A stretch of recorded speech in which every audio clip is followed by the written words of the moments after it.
Hey Tundra Nation, welcome back to the channel. We are here doing another Ask Tundra Nation segment short. I use the air quotes there because if you saw our last ones, they ran about 20 to 25 minutes a piece. Sometimes I just like to hear myself talk, but I hope you guys enjoyed the last episode. Unfortunately, the episode that I had recorded for tomorrow, which would be Sunday, this coming Sunday, the hard drive failed on. So I'm going to try to record 3 of these suckers this week. So that I can still get that Sunday release for you. I hope that you enjoy it. I had something really cool planned, and unfortunately, it all got wiped away. Such is the way of technology. So if you're unfamiliar with what Ask Tundra Nation is, very briefly, it's a segment that we do on the live stream. We have a ton of fun doing it. It's almost kind of what we're known for, if we're known for anything other than drinking and being idiots. It's where you guys, the fans, get to post questions up into our Discord server. And then myself and the moderators pull them all down for the live stream and for the series of videos. So this would have been number 3. Unfortunately, a few of you guys' questions got lost. I apologize. But we're going to be calling this episode number 2. And then I'll record 3 and 4 in direct succession after this. And you guys will see those later on in the week. So let's dive right into it. Let's have some fun with Ask Tundra Nation. The computer is not working today. It's just not my day with technology, boys and girl. Because there's, I think, one girl who watches this. So we're going to dive into these. I'm going to read them off my phone and answer them to the best of my ability. Here we go. First question is coming from Z Winner, and he wants to know, is night vision a worthwhile investment, or would that money be better spent on ammo? That's a super good question. Man, if I'm brutally honest, that is something I am struggling with right now pretty much constantly every single day. I have a very, very big want right now to maybe invest into some night vision. Number one, I don't know a ton about it. Used plenty of it back in the military days, but those days have long since passed, and I'm not super up to date on some of the current stuff. So the practical side of me, like the real side of me, is saying don't buy it, buy the ammo. The reason I want it is I'm moving to Nevada here soon to go to work at Hypo's Casino, and I'm going to have a ton of open desert to go shooting in, and what better situation to use night vision at than to like grab a giant IR illuminator, slap that son of a gun on the front of an ATV, go right out into the desert at 2 in the morning where nobody can hear you, and just start cranking off, big rounds and just having fun. I would say that the want is so intense for me right now that I'm seriously considering just like throwing away the practical side of myself and just saying, fuck it, I'm going to get it. But I think the practical side of me will win out, and I'll say, nah, we can film more videos, have more fun, and do more stuff with more ammunition. So I would say, stick with your ammo, save up a couple $100 every paycheck or $100 every paycheck. And then when you have that put together and you can still afford ammo if you do that, then dive in and buy the night vision. Who knows, man? Thanks for the question. Let's move on to the next one. And he's going to go on to say, this is Crazy Eyes. He wants to say, good morning, group. Can anybody recommend a solid plate carrier that doesn't require selling body parts? I've heard some pretty solid reviews about the Condor Mo PC. I will say this before I go into anything in depth on this topic. If you're considering Condor gear, don't. Save a little bit extra money. Condor is great if you're an airsofter, not great if you're getting it for real world testing or purpose. So that's what I'll say about that. Not a big fan of the Condor brand for anything other than maybe just like hanging on a wall as a prop in the background. I wouldn't use it in real life. So if you're kind of at that point and you're seeing yourself like setting a budget of like $100 for a plate carrier, you're not really going to find a whole lot in that category. A good plate carrier will run you about $200. Sometimes you can find them a little bit less than that. Hey, troll for a sale, wait for a big holiday sale like a 4th of July sale or a Veterans Day or Memorial Day or Christmas, maybe even Black Friday sale. And chances are you'll get a pretty good deal on one. If I had to recommend one, I wouldn't be able to. I'd actually recommend 2. And the 2 that I would recommend, unfortunately, I don't think one of them exists anymore, which kind of sucks. It's made by a Polish company called Hussar Ltd. They were good friends of the channel. Haven't talked to him in a long time because there's a pretty big gap in area there. I would pick one of theirs, the Noble, I believe is what it was called, the Noble plate carrier from them. If you could still get your hands on them, they are quite expensive, and they kind of get to that point of requiring body parts to sell at, I think, 290 euros, which I don't do that crazy Monopoly money conversion into real American greenbacks. But I'm sure it works out well north of $300, and then you still got to buy the plates and all the stuff to go with it. So I will say it is one of the best made plate carriers I've ever seen. Relatively unknown company here in the States, but those who have them love them. We were able to get one for test and evaluation, and I gave it to Bryce, and I'm really mad that I did, because it is arguably the coolest looking and one of the most functional plate carriers I've ever seen in my entire life. I love it to death. For something a little bit more accessible, about $100 or so less, sometimes even more, you can get the Shellback Tactical Banshee 2.0. I had an original Banshee, and I no longer have it because I traded it away for an AR. Somebody wanted, they didn't want to wait on body armor and a plate carrier, and they talking to me casually. He's like, you know what? I've been looking for somebody to trade my AR-15 with if they had a good, plate carrier and armor setup. And I was like, I'll do that. I need a new AR. I want a new AR like right now. And so he went home, got his gun. I went home, got my plate carrier, and we traded it straight up. So I don't have one anymore, which is a huge bummer. And the 1.0 was fantastic. I loved every single thing about it. Removable cummerbund, great profile, nice high sit on the chest. It's not like an IOTV or anything where it covers the entire body. It goes to about right here. So it's like kind of like from your collarbone is where you want to wear it, to about a little bit above the top of your belly button. You don't want it covering too much of your stomach. Fit the plates perfectly. Had a great rip strap for installing the plates and keeping them secure. Nice little kangaroo pouch on it. Obviously a ton of molly. Removable cummerbund, which I thought was fantastic. When you're up here in Minnesota and you're wearing this thing in the middle of the winter, the removable cummerbund is nice because it gives you a little bit of insulation. And when you're maybe out in Nevada or some other hot place, you have the option to take it off and run it slick. Which is great for airflow. Now, the Banshee 2.0, I just got my hands on one. A buddy of mine just ordered one. And my God, these things are sick. I believe the retail that he paid for it was about $199, which is reasonable. If you're considering something for $100, I would say it's not too far of a step to save up, another 2 weeks, like really try hard and save up for another 2 weeks or a month and get that extra $100 and get something like this. The straps or the shoulder pads on that thing are so thick and so nice and so comfortable, which wasn't a complaint that I had about the original Banshee. I never noticed them being uncomfortable, but they definitely were not padded like this.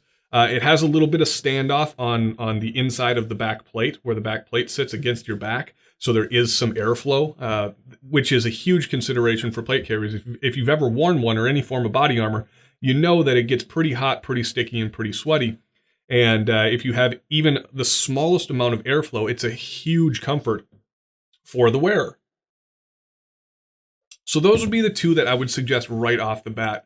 Great quality, super high build quality, a ton of features. I believe on the 2.0, the Banshee, it has on the side cummerbund, which I believe is still removable. You have mag pouches on the side. So you have 3 built-in mag pouches on the side. You have 3, I believe, up front.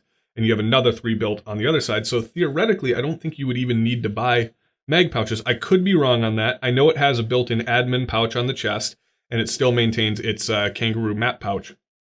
So a ton of features, not a huge investment for something that is pretty much set up to run, rock, and roll right away. So that would be my primary recommendation. And if you've got the extra money and feel like spending it, look into a company called Hussar Ltd, HUSAR Ltd. Google them, you'll find their website. They do a ton of really, really cool stuff. Completely endorse those guys. Love them. Wish it was easier to chat with them. And hey, maybe we'll see. Maybe they'll catch this video for some reason or another, and they'll be like, oh yeah, we remember those douchers. They stole a bunch of gear from us and never sent it back. Please don't think that. Cheers. So next question. This one is coming from...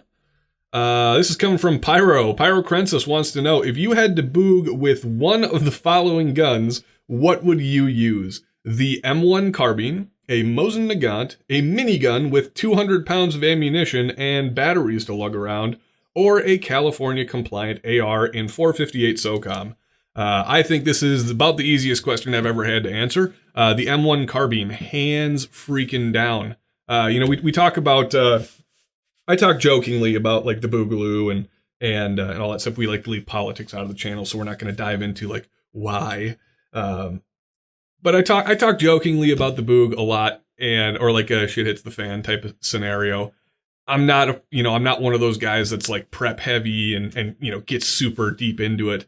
But if you're thinking about those situations, understand that in my opinion, and a lot of other people's opinions, your main source of safety is mobility, right? So that tosses the minigun right out the window, unless I can vehicle mount that son of a gun. So that tosses the minigun out. A Cali compliant 458 SOCOM. I mean, come on, it's ludicrous. Fun range toy, maybe a good pig gun-ish, but not going to be useful in the apocalypse. See what I did there? Definitely not going to be useful in any of those scenarios. So the only option left between those, and the option that I would absolutely choose, is the M1 carbine. You have an intermediate round, not overly powerful, not super long range or anything like that. It's essentially a hot pistol round, right? In a very small and very lightweight gun. Maybe he gives me the option to choose the paratrooper package, or just, even a regular M1. Plus, with a little bit of work, I can probably find some 30-round magazines for that sucker and have a real good day taking toilet paper from people who are now poor. But yeah, I really do, kind of a little bit more of a deep dive on the reason why I would choose that is I just believe mobility is king. It's lightweight ammunition. I can carry a lot of it, unlike with the 458 SOCOM. 10-round magazine, 5-round magazine for those. California compliant. I got to use a Cali key gun, maybe. I don't know how compliant we're talking here. The M1 carbine was, it's almost, there are going to be people who disagree with me saying this, but it's almost kind of like an old school AR in the sense that it's lightweight, it's a small round, you can carry a lot of them, and they're easy to operate, maintain, and use. A ton of companies made them, so there's a ton of different models and designs out there. I'm sure there are some that are better than others. That's more of a forgotten weapons question about that, not me. I really don't know. To me, one M1 is the same as another M1 carbine. So yeah, that would be my choice, just solely based on ammunition capacity, lightweight, easy to shoot. Those things have great sights, great irons on them, good action that it's built off of. Relatively reliable platform to my understanding. I've never owned one, and I've always wanted to. It's kind of one of the questions I get asked a lot is like, what's your dream gun, or what's the top of the list, or even a list of guns that you really want? And I always find it very difficult to answer that question. But one of those guns absolutely would be a really nice condition M1 carbine with a couple of the 15 rounders and a couple of 30 rounders, just for more fun in the sun. So cheers, man. Thanks, Pyro. By the way, drinking the cheap stuff today, just some Dewar's, a little blended scotch for you. Actually, good little segue. I had an awesome thing happen the other day. On Saturday, I received a package from a fan, from Mr. Joe Linux, and he sent us, myself and my wife, some very, very nice bottles of scotch. He sent us 3 bottles of scotch and 2 bottles of wine. So I want to give him a shout out, just in case he didn't see the stream, which I think he was there, but just in case, wanted to give him a shout out. Thanks, Joe. We really appreciate the generosity, man. It's people like you and you don't have to give me anything to get a special shout out or nothing like that. I just felt like, it was worth some time to say thank you for an incredibly generous donation. And because of fans, of the nation here, I mean, you give us the reason to exist and do what we do. So thanks for showing some support in an unconventional but very appreciated way. If you haven't guessed, these are completely unedited. One take, one cut, hot. All right, let's go. All right, next question comes from Canadian AR-15 guy, and he would like to know, should ballistic rated yet stylish sunglasses be part of an everyday carry? You do you, brother. I'm not going to tell you what to EDC. I will absolutely critique your choices 100% of the time. You do not, just because you're a fan, you're not safe. Obviously, most people know this. So we will hate on your choices all day long, but we're not going to tell you what to do. I think that's the safest bet. Hate all of the decisions, but don't tell people how to make those decisions. That way they can never make fun of you. We're immune. No, I don't think so. I don't think a good ballistic pair of sunglasses like some Wileys or, the really, really expensive Oakleys are going to be a necessity for an EDC. If you got them, use them. Great. If they work, hey, who am I to tell you what to do? I'm just a bald fuck on the internet that likes to make fun of stuff. If you got them, use them. Are they really necessary? No. And I think that an investment in something like that, they're going to be $200+ sunglasses or something similar, some very expensive sunglasses. I am notorious for losing them.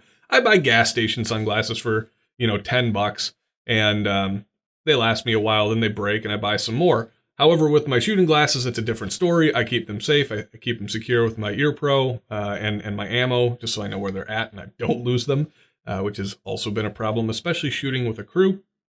I don't think they're necessary, but you make your own choice on that one, man. You know my opinion now. Cheers. Thanks. Oh, my nose has just been driving me nuts today. I just got finished recording Roast My Rifle episode 2, which you guys will see on Thursday, this coming Thursday here. And I had to stop recording like 3 times because my nose just would not stop itching. I had to have the window open because it's like 80 degrees in here. I think some of the pollen got in, and oh boy, it did not agree with me. Next question comes from Dr. Catmilk. He wants to know, why did Glock outsource the Glock 44 to IO? I'm assuming you are referencing this question in relation to the Glock 44's propensity to explode and turn into a grenade. I still don't understand why we're not registering those as destructive devices yet, but who knows? I know there were a lot of problems with the 44s firing out of battery, and I did hear reports of them blowing up because of that. I haven't heard a whole lot lately on that. I know Mac was doing a big push. Tim from Military Arms Channel was doing a big push on the quality of those. So maybe that issue's been worked out. I didn't hear of any sort of recall, but I'm also not the most up to date when it comes to staying like glued to my computer screen for gun news. So there could have been something, there could have been a solution, or maybe it was all just a hoax. Maybe it was just like a small batch of lemons just got into people's hands with cameras and they recorded it.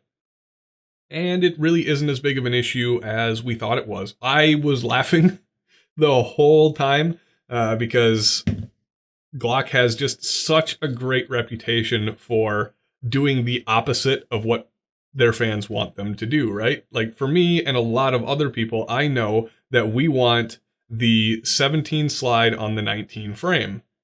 And they just don't want to do that. They've done the opposite. They've done the 19 slide on the 17 frame with the 45 and the 19X, but they just don't want to give us what most people want. I have no idea. So for me, I was just like, you know what? That's kind of what you deserve. It sounds like they might have pulled a SIG and rushed it to market and let their customers beta test it at their expense. And who knows, maybe we'll see a Gen 2 come out that will be better. I'm not a big rimfire guy. I don't, pistols, I should say. I like my rimfire rifles. I'm not a big rimfire pistol guy.